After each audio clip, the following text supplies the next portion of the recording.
Wind turbines aren't just those giant machines you see in wind farms. Smaller versions can sit near a house and help power it. So what do they actually do, and when are they worth considering? At its core, a home wind turbine works like a household fan in reverse. A fan uses electricity to spin blades and move air. A wind turbine uses moving air to spin blades and make electricity. When the wind pushes the blades, they rotate a central shaft inside the turbine. That spay motion feeds into a generator, which converts movement into electrical power. The electricity coming out of the generator isn't ready for your home yet. Wind speed constantly changes, so the power needs to be cleaned up and stabilized by electronics inside the system. From there, the electricity can flow straight into your home's wiring, charge batteries for later use, or do both.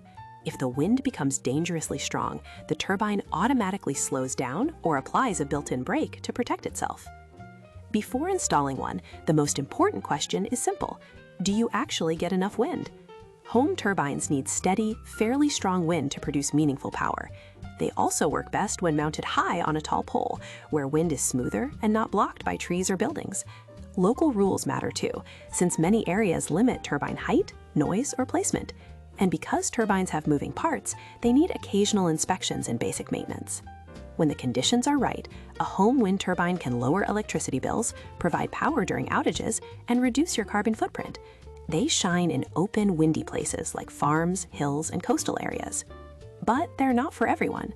Installation can be expensive, weak wind means weak results, and some people dislike the noise or how turbines look. Permits can also be a hurdle. Home wind power can be a great clean energy option, but only if your location and conditions line up. Understanding how it works helps you decide if it's a smart fit for your home.